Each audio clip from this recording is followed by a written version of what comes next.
ஆயிரக்கணக்கான மக்கள் ஆண்டுதோறும் இந்த அன்னையை நாடி வருகிறார்களே ஏன்?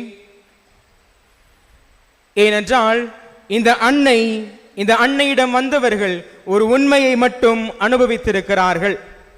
இந்த தாய் எப்பொழுதும் தன்னோடு நிறுத்தி கொள்ளாமல், தன்னிடம் மட்டுமே நிறுத்தி கொள்ளாமல் தன் மகன் இயேசுவிடம் அழைத்து செல்லக்கூடியவள்.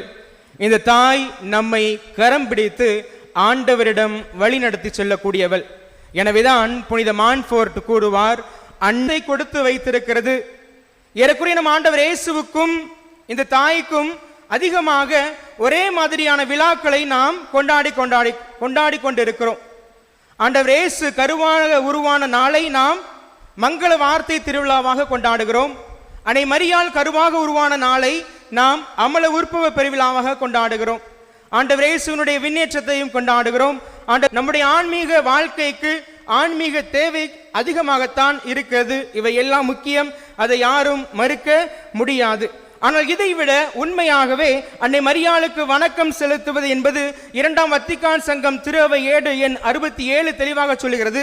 அன்னை மரியாள், அதாவது அன்னை மரியாளை வணங்குவது என்பது அவரிடம் அன்பு கொள்ளவும் அவருடைய நற்பண்புகளை கண்டு அவளை பாவித்து அவருடைய மதிப்பீடுகளை பின்பற்றி வாழ்வதும் தான் உண்மையான வணக்கமாக இருக்க முடியும் என்று கத்தோலிக்க திரு அவை ஏடு இவ்வாறு அழகாக பதிவு செய்கிறது.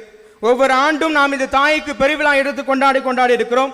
இந்த பெருவிழாவின் உண்மையான நோக்கம் இதுவரை எதுவாக இருந்தது என்றால், நம்முடைய ஞான தகப்பன் நமக்கு அளித்த இந்த தாயின் வழியாக நம்முடைய விசுவாசத்தை புதுப்பிப்பது, இறைவனோடு நெருக்கமாக நடப்பதும், அன்னை மரியாளை போல அவளது மதிப்பீடுகளின்படி வாழ்வதுமாகத்தான் இந்த பெருவிழா இருந்து கொண்டு இருந்தது. ஆனால் இன்று அதன் ஆன்மீக மையத்தை இழந்து அவளை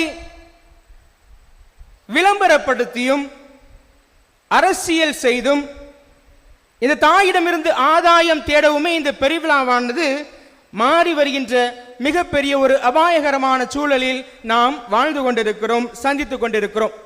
இந்த மரியாளை மகிமைப்படுத்துவதற்கு பதிலாக நம்மை நாமே உயர்த்தி கொண்டு காட்டும் மனநிலையானது இன்று மேலோங்கி நம்மிடையே இருப்பதை நம்மால் பார்க்க முடிகிறது. எனவே நாம்